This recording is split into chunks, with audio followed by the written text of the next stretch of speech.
3, 5, and 9 drop in full black. So 4 caps of ink. And for those that don't know, when you put the 3, 5, and 9 drop, the rest gonna be just distilled water. And that's what's gonna create your dark tone. Just wanted you to see like how I'm curving that mag. Just using that side. Structure out this dice. I just show you don't really have to go all the way down to your 7 until you really need to. You decide. That's how I think I'm gonna definitely be able to get super smaller with that 5 curve mag. Or even the 7, just use the size of it. Easy money. Welcome to my channel. Alright y'all, about to be moving on to the 5 curve mag for the inside of the dice, just to sharpen up those circles. I could use the 7, but I'm gonna use that on 5, sharpen it up, clean it up. Alright y'all, I'm detailing everything up, so still using our 5 curve mag with our dark tone. Structuring out all the hundreds in the $100 bill. Getting all our texture in there with this 5 curve mag. And yep, we're gonna come back in with the 15 for shadows in case you know where we needed at. So right now we on our small details. Now we're going back to the 15. We're gonna soften, hit some shade on that. Put the money not dark, but it should be a shadow right there by the dice. So we're gonna use a medium tone. Up on that corner there. Just because it's sitting behind it, so that's why that shadow fall out behind the dice. First if the rose is on top, then the shadow will be underneath the rose on top of the dice. That's basically kind of how you know to put your lights and darks in. The thing about it, foreground, middle ground, kind of background type thing. This is dark shades that I structured out the petals with, but now I'm about to go with the black just to make sure they're gonna have that separation once they're here. So you'll definitely be able to tell where that petal end at. And this is the 5 curve mag. You know it's gonna be solid. Definitely gonna be able to tell where that end at, and you don't want it to get lost in that middle. Alright y'all, this one we about to get our liner for the America. Real small up in there. We're definitely gonna use our liner for this one. So that's what I would say to new artists. Be committed. Know for sure this is what you want to do.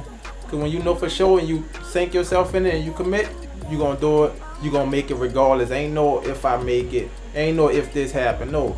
We about to tattoo. I'm about to learn how to tattoo, and that's what it is. And we're gonna keep on practicing till we're gonna continue to grow our skills and get to the level we're trying to be at. That's it. That's the main thing. Know for sure, you know. When they say have a level of competence that if this is what you want to do, make sure you're going to sink yourself in it and put all your time into it, and you're going to get to where you want to be. But if you dibble dabbing, 1 foot in, 1 foot out, it's going to take you 2 years and probably even longer. But if you take that time and just dedicate it, you're going to be professional within those 2 years. So that's what I say though. Stop dibbing dabbing. Try to go full throttle in it, and that's it. Same thing like with anything else anybody else doing, like me with YouTube. I gotta go full throttle, and the last month, no lie, what else, January, I seen the progress, but I did let off the throttle a little bit, but you gotta keep full throttle. Or your hand speed, it's different things that go into play when it comes to that. So if you're not getting a solid line, it could be either your machine too slow, your hand moving too fast, or your hand moving too fast, your machine too slow. Or on fake skin, it do take some time to really go in, so it could be that you're not applying enough pressure on it, which you badly tap it, but probably not applying enough pressure to really to get it in the skin, because fake skin could be tricky. Real skin is a lot easier than fake skin, so they're gonna take it. It's a small adjustment because it's less work you do on real skin versus fake skin. So we're gonna go back on top of what we did, the second on to lightest. That's what we did the texture. We about to go back with the 15 curve mag with our lightest tone. And basically add these shadows. So it ain't just completely light in those areas. And it also make it look like 2-dimensional. See right now it's just flat. But I'm gonna go right under that lip. Right where that on lip at, and you're gonna show that that is kind of coming out by creating a shadow in that area. So that the mask is like curving, rolling in and out, in and out.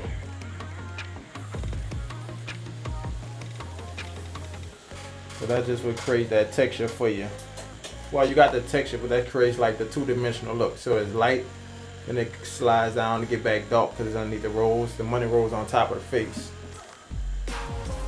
This gray wash I made today, it's a 3-drop for my 3-drop for my lightest, 5-drop for medium tone, and my dark tone is 9-drop.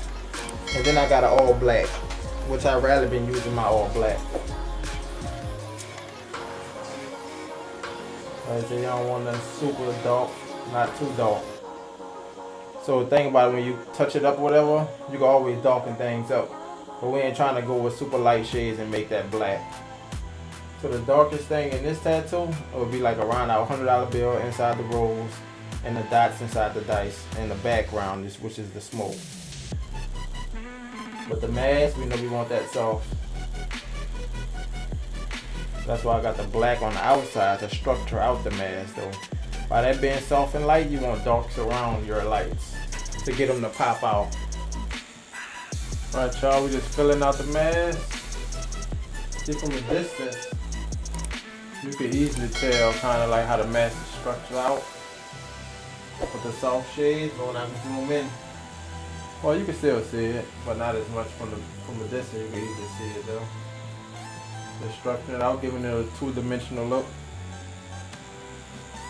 Right now we got a lot of the textures in there. We're just trying to create that two-dimensional look. So that as if it's on his face and you see kind of his face structure underneath it. Not the face structure, but you could just see what the kind of cheekbones come out, things like that. Which on this side is just super light due to the fact that this is where a lot of the light hits at.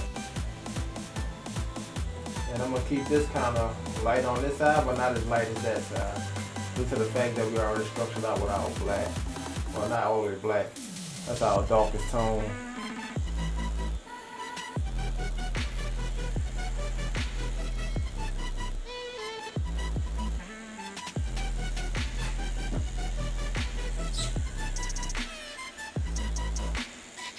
Top of the hand, since the hand, we got the light right there. You can either make a decision to make the hand dark like this side, or we can keep the hand bright, which is what I'm gonna do, and just shade on top of it. Just to create that shadow behind that hand, that's it.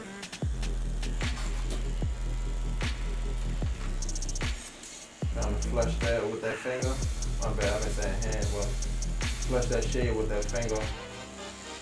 Create that shadow behind it and let that finger pop out.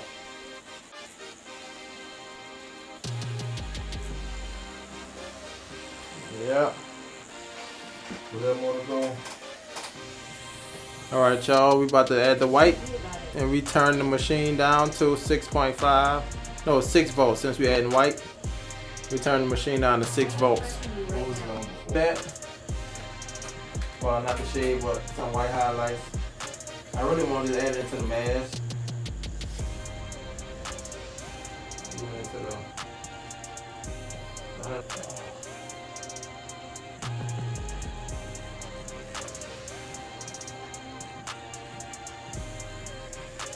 Getting through it, getting through it.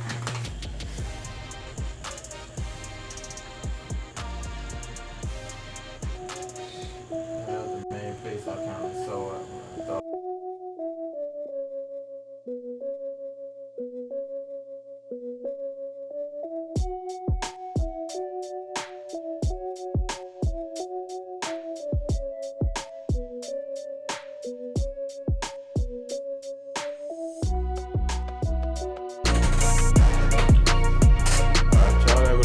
Product.